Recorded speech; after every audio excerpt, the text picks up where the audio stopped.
presented locally by IT&E.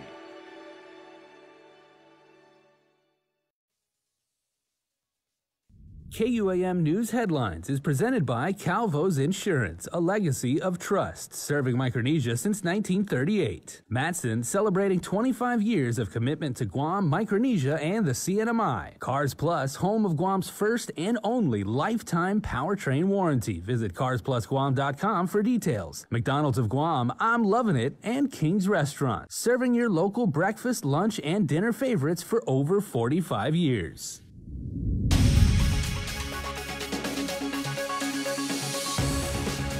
Starting now on Prime Time, President Biden announces monthly child tax credit payments starting in July for most families. Plus, the Centers for Disease Control raises Guam's travel risk to level 4, the highest level. And a call center to address an influx of questions and concerns regarding the new travel protocol. Half a day and good evening. I'm Adriana Cotero. A major announcement today by President Biden. He says 90% of American families will start receiving monthly child tax credit payments starting in July.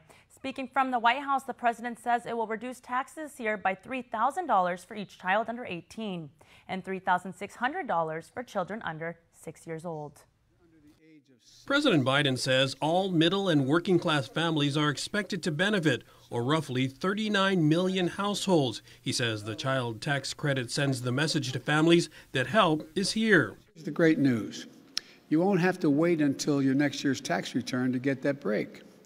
I'm announcing today that on July 15th and the 15th of every month thereafter throughout the year, you will get deposited in your bank account half of your tax cut, at least $250 per child each month, a direct deposit into your account.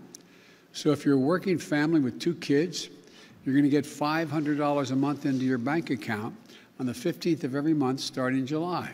And we are getting you a tax cut this year now when you need it and not have to wait. And if you get your tax cut refund deposited in your bank account automatically, this tax cut will be put into your account automatically. If not, it will be mailed to you. Biden made the announcement on the May 17 tax filing deadline on the mainland. Here in Guam, Revenue Tax Director Daphne Shimizu says they've already had preliminary discussions with the IRS on how to roll out the local program. The American Rescue Plan calls for a one-time yearly tax credit increase. Shimizu says Guam typically pays out about $30 million a year in such credits. For Guam's News Network, I'm Nestor Lecanto. While Guam waits for its share of the American Rescue Plan funds in the CNMI, they're locked and loaded and ready to pull the trigger on getting CNMI back on the road to recovery from the COVID crisis.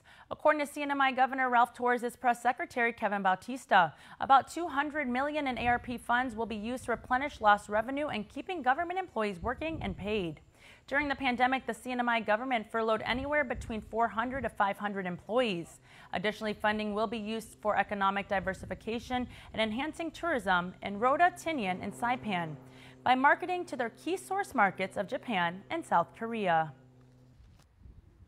The governor has identified farming as an industry priority for Rota and the cattle industry as a industry for Tinian. Speaking of South Korea, our travel bubble has us welcoming South Korean tourists in June, which includes various government officials coming in June, which is a big deal for us because we want to be able to continue to build on that partnership that we've developed over the course of the pandemic.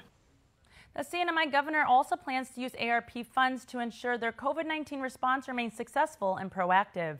The COVID case count in the CNMI is still under 200. They are also working to achieve herd immunity by July. Guam's travel risk has been raised to the highest level 4 by the Centers for Disease Control. According to the CDC website, quote, travelers should avoid all travel to Guam, unquote. It further recommends that if you must travel to Guam, you should get fully vaccinated first. The CDC does not provide a specific reason for the upgrade to very high from the previous level 3 high. The governor issued a statement saying this upgrade in travel risk should not be viewed as a setback in our recovery, but a reminder that we must keep the basic COVID-19 mitigation measures in place. She added, reopening our island is dependent on our ability to hold ourselves accountable. GVB issued a statement which read in part, quote, "We have already made significant progress toward revitalizing our tourism industry, but we must remain vigilant and protect each other during this pandemic." Public health's phone lines have been blowing up, especially with the new travel protocol in effect. So much so that they've had to call in for backup. Tyler Matsanani has our next story. When they first opened their lines last week for vaccination verifications, chances are you couldn't get through. These are the same people dealing with the daily vaccination. These are the same people dealing with the immunization port. Chief Public Health Officer Chimamanda explained how it was nearly impossible to address all the calls coming in because they only had 10 phone lines. People are calling these 10 phone lines at the same time. So imagine 10 phone lines being called by 1,000 people. Just today, Public Health got some backup. So we're actually collaborating with UOG, the call center. Already they have 5 individuals supporting us, and then they gave us 5 phone lines. Effective today, the UOG call center was stood up to help provide relief and take calls for vaccination verifications. Like I said, at the beginning, there are these challenges. It's new. We're trying to figure out how best we can handle it. If you got vaccinated on Guam and plan on traveling to a jurisdiction where a secondary verification is required, you can call any of these numbers: 688-2115, 687-1531, 686-5420, 688-4197, and 787-3758. Requests are being taken Monday through Friday from 9 a.m. to 3 p.m. Requests may also be made via email at vaxtravel@dphss.guam.gov. Pickup times are currently scheduled for Wednesday through Friday from 9 a.m. to 3 p.m. at UOG. As a reminder, if you were vaccinated on Guam, you will not be mandated to present vaccination verification upon arrival at the airport. Reporting for Guam's News Network, I'm Tyler Matsanani.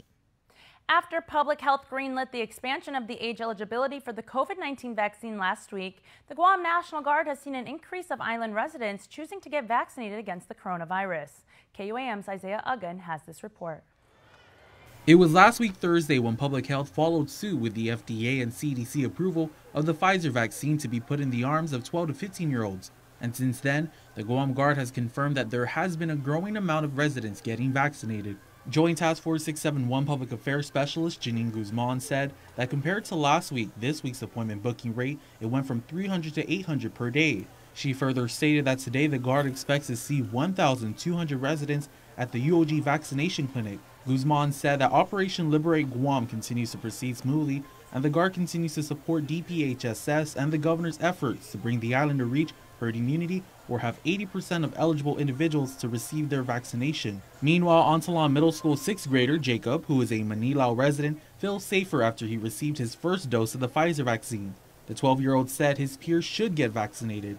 Get the shot. Don't wait because you can automatically get sick. Jacob added that he got vaccinated because he and his family plan to travel soon. 12-year-old Kanali Ezekias, who attends Jose Rios Middle School, also received her first dose as well. She said that she got vaccinated because the virus infected a lot of people. Ezekias shares the same sentiment as Jacob. Come out and get your vaccine. Appointment slots are still available, and eligible residents can sign up online. Reporting for Guam's News Network, Guahusi Isaiah Uggan. A jury of 12 finds Mookie Callahan guilty for several counts of both first and second-degree criminal sexual conduct as a first-degree felony.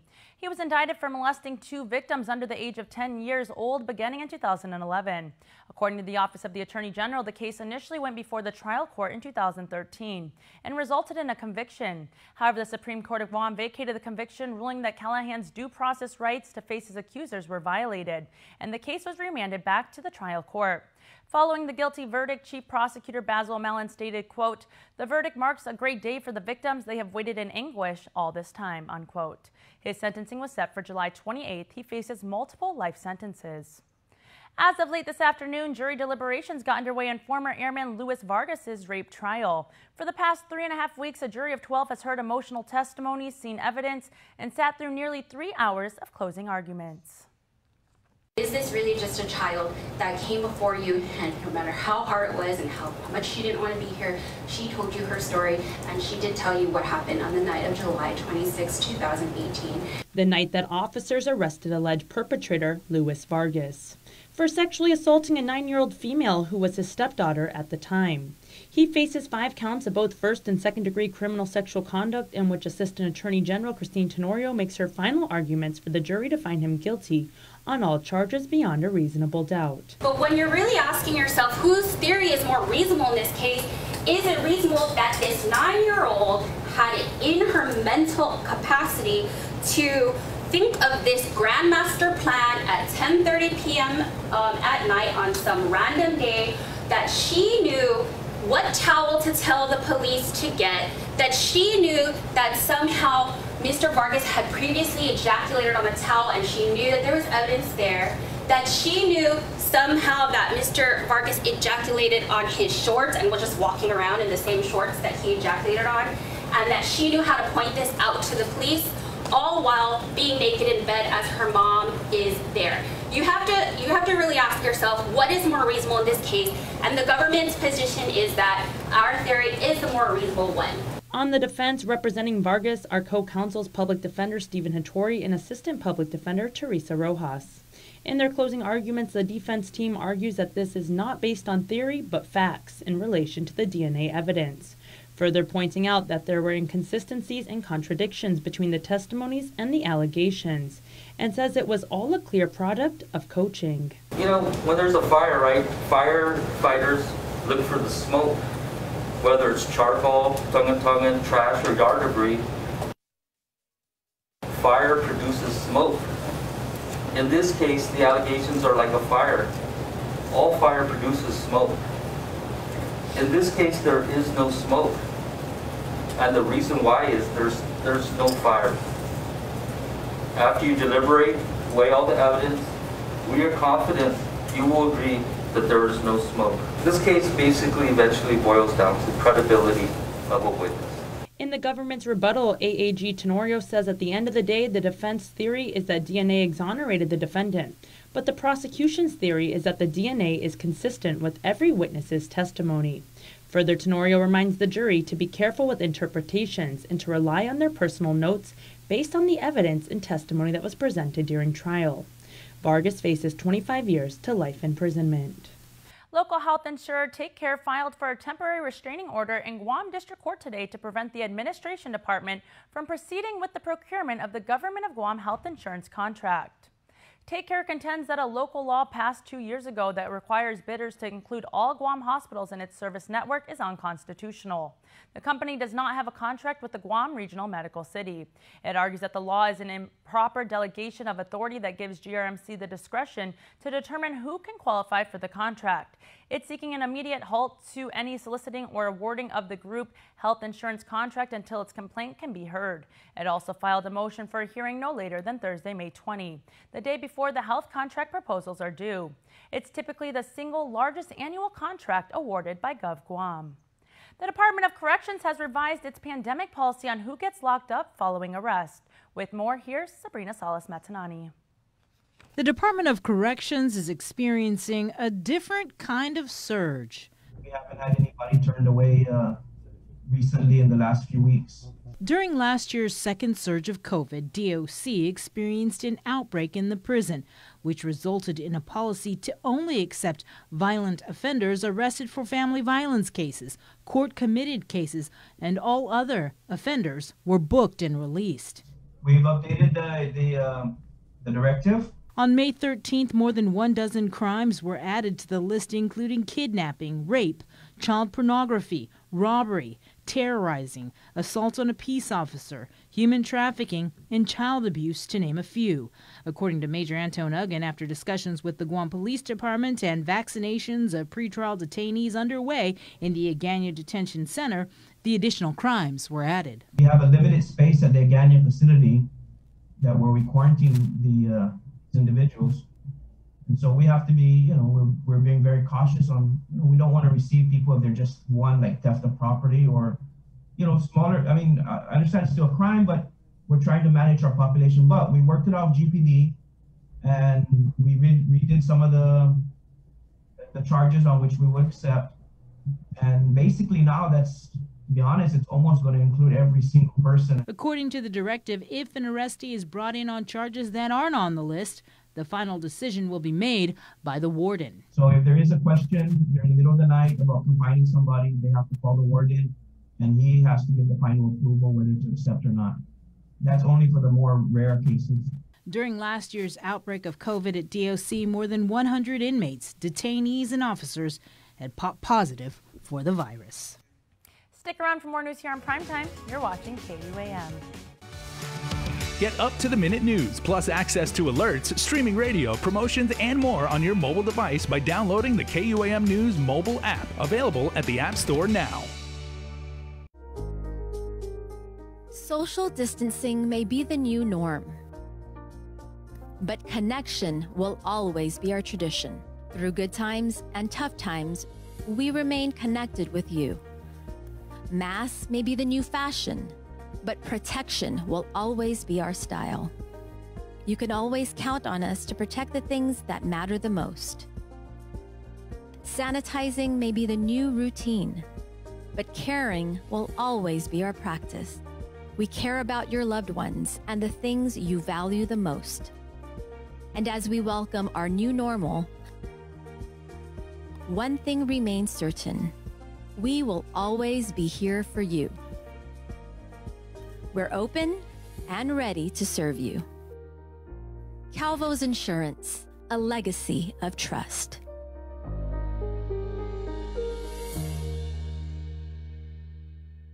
With Prism Home Wi-Fi, I'm not just getting smart Wi-Fi that adapts and delivers consistent speeds that cater to my lifestyle needs. I'm getting peace of mind with real-time online security that monitors every device on my network. Parental controls with the ability to filter age-appropriate content for my child. And with HomePass, I have full control over my network and so much more. Experience Wi-Fi and beyond with Prism Home Wi-Fi, powered by Plume HomePass from GTA. We don't want to overhype the return of the quesalupa from Taco Bell, so we're skipping all the fanfare. Oh, man. We'll just tell you, the quesalupa's cheese stuffed shell is back, and we think you'll like it. Celebrate Jeep Freedom Days here at Cars Plus. We have great deals across all Jeep models, like the 2021 Jeep Wrangler, the longest-lasting 4x4 SUV brand, or the 2021 Jeep Gladiator, the most capable off-road mid-size pickup truck crafted for adventure.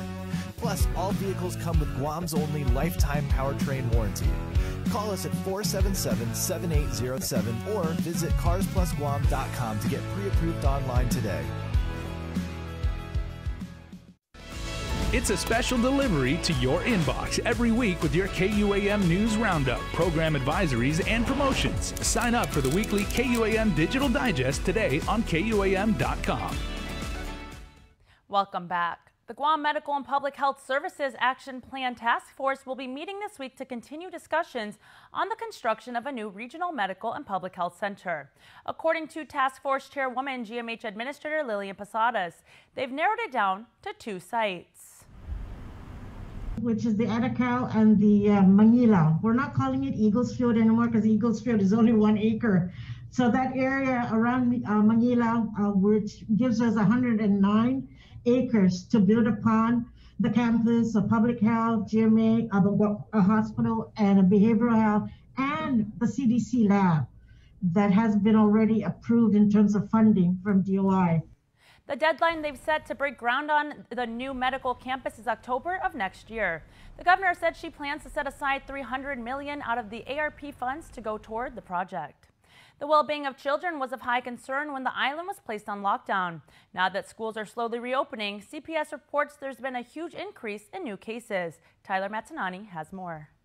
This year, Child Protective Services has received 428 new cases of child abuse and neglect, Of those, 109 had to be acted upon immediately. CPS Director Melanie Brennan. What went to investigations, meaning it was within 72 hours that needed to be investigated, were 215. And the rest went to family support services. That's about 103. And so those are services, social workers link these families, these children to needed services. As the agency receives more and more cases, they continue to search for balance within the system. Brennan revealed that 5 social worker 2s will be on board within the upcoming weeks. However, some staff members have also indicated that they'll be retiring. Thus, the problem of retaining workers remains. We have so many openings. There were so many opportunities. We were given a mechanism to fast track employees. But even at that, we've just had so very little luck. In lighter news, the Sister Bridget House will be opening within the month. The house was created through the Regalu Foundation and will help assist in foster care placement. I believe the total capacity for Sister Bridget House is 23 children. And there's still a big need for foster parents. There are currently over 400 children in some level of foster care and only 40 registered families. 5 more are pending license. The bulk of those children are in relative placement, which is less traumatic, than actually placing them in a home that they don't know. 77 kids are in licensed foster homes. Then we have some children at sanctuary and some children because they're dual status children, they're also involved with the juvenile justice system. We have some at the Department of Youth Affairs. Brennan affirms that the Department of Youth Affairs will not leave CPS until all is stabilized. DYA was granted administrative authority back in January of this year after Governor Lou Leon Guerrero declared a state of emergency in regard to CPS operations. We won't leave until at least there are enough warm bodies to replace us, in addition to areas that we see more help in and that we see that needs more help. For example, in investigations and in the case management units. Anyone interested in becoming a foster parent is encouraged to call 475-2653. Reporting for Guam's News Network, I'm Tyler Matanani. An oversight hearing is on the way. That's the word from Chamorro Land Trust Oversight Speaker Therese Terlahi. Senator Joanne Brown had written Speaker Terlahi requesting an oversight hearing relative to allegations of forgery and coercion raised by at least one CLTC staffer against former Director Jack Haddock. Haddock has since resigned from the Land Trust and has been detailed to Adelup as a special assistant to the governor. Terlahi forwarded the forgery allegations to the Attorney General for investigation. In response to Brown's letter, Terlahi said she is awaiting documents from the CLTC and she will, quote, determine what remaining issues will be included in the next oversight of the CLTC, unquote. Striking a balance between commerce and the continued structural integrity of our main roads. That's the purpose of a bill discussed today at the legislature. The measure would adjust the current weight requirements for cargo trucks and would limit them to only designated haul routes. Otherwise, lighter load requirements would mean wholesalers would have to reduce the amount of cargo per container, thus driving up the price of the goods. Hermie Keha is General Manager of Micronesian Brokers. A case of chicken thighs would increase by a factor of 18%. I could go on citing other examples, but the point is clear. Adjusting the weights and measures of a container downward would only increase the cost of goods entering our island and ultimately driving the cost of living upwards. A task force from the private and public sectors also identified the designated haul road highways for heavy vehicles as routes 1, 8, 11, and 16. It has been almost a week since the fire at the DeWitt warehouse in Harmon, and the investigation into the cause and origin is still ongoing. According to Guam Fire Department spokesperson Cherika Chargaloff, investigators are working with engineers on areas of structural integrity before adjacent areas can be reopened. In the meantime, investigators continue to conduct interviews. As KUAM reported, much of what was destroyed was paperwork. It was last Thursday when Port General Manager Rory Respicio stated that they used DeWitt to store older agency documents. And just today, GURA confirmed they too had contracted with DeWitt to store archived records. GURA Director Ray Tapasna issued the following. Quote, our assessment shows these documents to be over 20 years old. None of these records are essential to our current operations. GURA will be just fine, unquote. If it ain't broke, don't fix it. That is what one mayor is noting after talks of possibly changing the name of his village. KUAM's Isaiah Uggan has more. With discussions of village names being changed from English to Chamorro, when it comes to the village of Agana Heights, Mayor Paul McDonald is not on board. Ikamishani Finu Chamorro was tasked earlier this year to come up with an orthography of how words should be spelled, pronounced, and used. One of the commission's initiatives was to restore village names to their original Chamorro names. The commission is looking to change Agana Heights to Tutuhan. Mayor McDonald said growing up he called his village Agana Heights and would like to have it stay that way. Not at all. Not at all. I'd like to identify the areas. That would do. That would do, and we don't have to change the whole name for sake. We are proud to be from Agana Heights, and we don't know if we're going to be proud to be called Tutuhan. It's hard to say what the effects would be. And of course, to change everything again, it's going to cost a lot of money. A village meeting with the commission is set for Thursday, May 20th at the Agana Heights Senior Center starting at 6:30 p.m. Reporting for Guam's News Network, Guahusi, Isaiah Uggan. Coming up, Dave Delgado is on deck with your look at local sports action. Keep it here, you're watching KUAM.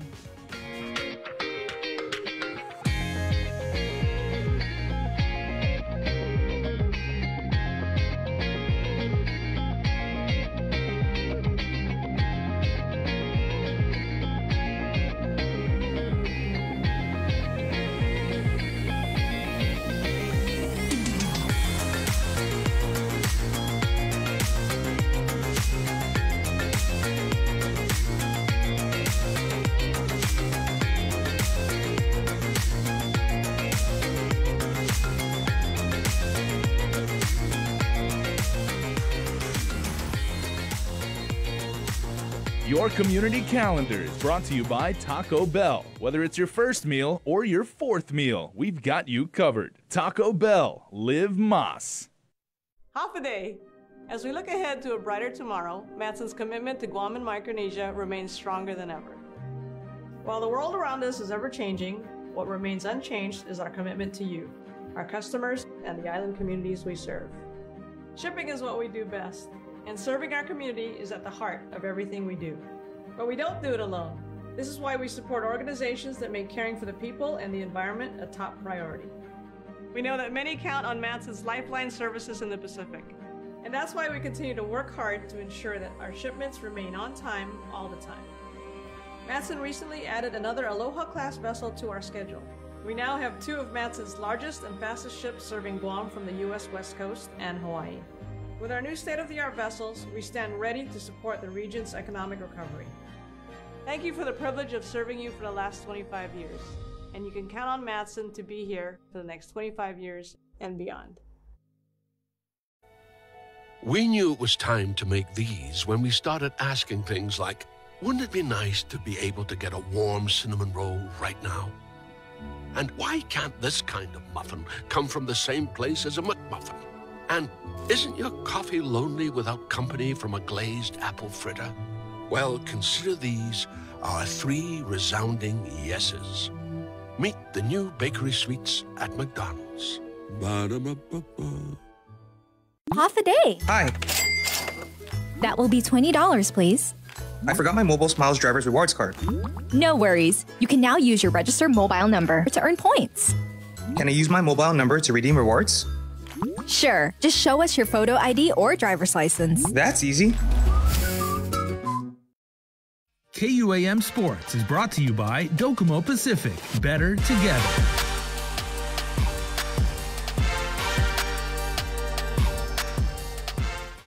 Dave Delgado here for KUAM Sports. Thanks for watching. Tonight on the show, we'll take a look at our men's national soccer team, the Matau. They leave Island on Thursday for some international competition, getting ready to represent Guam. Check it out. The Guam men's national soccer team is preparing for their FIFA World Cup Qatar 2022 and AFC Asian Cup China 2023 Asian qualifiers. In Shanghai, China PR, 24 players have been called up to the Matau, with 19-year-old Anthony Moon making his debut. We're definitely the underdogs, so we got to come out strong. We got to play hard. no one's expecting a lot from us, and except our island, so we gotta come out and play with a lot of pride and show everyone what we got. Yeah, I have a lot of pride to play with the Mattel, and I'm proud to be a part of the squad. The Mattel will play its first match of the tournament May 30th against the host country at 7:30 China PR time, 9:30 p.m. Guam time.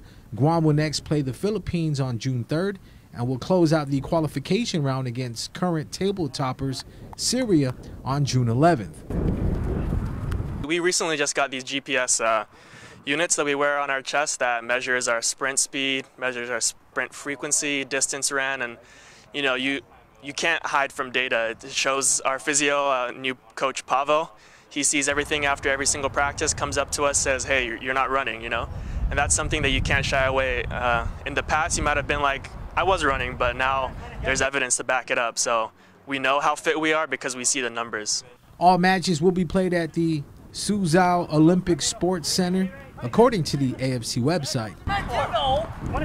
We can beat pretty much anybody on any given day, especially in these games. But we go in with an underdog and a chip on our shoulder, and we just hope to try and do our best or get an upset against one of the bigger teams. We always go out there trying to win, no matter who the opposition is, and right now we're just going to try and do our best in China and try and get some victories. Fans can live stream tonight's training session at mycujoo.tv/GuamFA at 8:30 this evening. I think the thing that we can use at our advantage the most is the challenges that we've overcome. As a team, we've gone through so much. We've gone through a head coach change. We've gone through, Guam's pandemic rules. We've gone through a lot. And, going through some hardship together definitely brings people together. And so we need to lean on that. We need to lean on the fact that, those kind of stuff can make us a stronger team and show that, we're a group of brothers instead of just a team that comes together and plays every once in a while. Well, that's going to do it for sports. We're back right after this. KUAM Sports is brought to you by Docomo Pacific. Better together.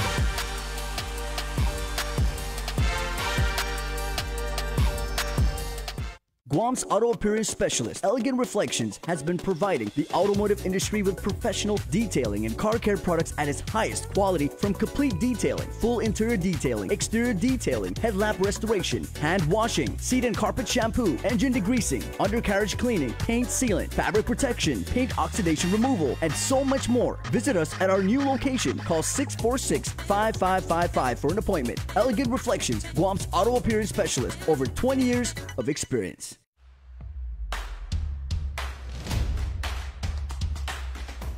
For the different beats of your life, we're here to keep you connected the way you want it. Plans made for you, by you. Build your own bundle with Link. Select the internet, entertainment, mobile, and home phone plans that fit your lifestyle. Pay for what you want, not for what you don't. Build your own bundle and save with Link.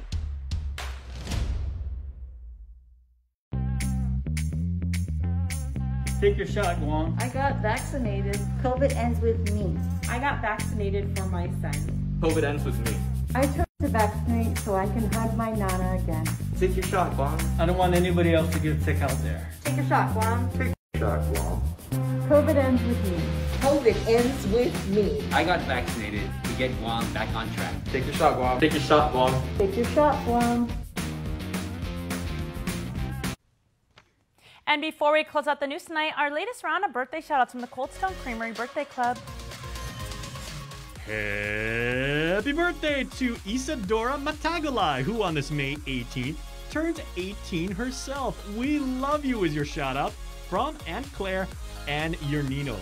Isa, we here at KUAM wish you the very happiest birthday, and your friends at Cold Stone Creamery hope you have a fantastic day. You know what? Guamanians everywhere, all over the world, not just 671, all over planet Earth, are wishing you the very best day. Happy 18th birthday. Stay safe, have a fantastic day, and a good birthday. And that's all the time we have from all of us here on Prime Time. Thank you for watching. Have a good night and be safe.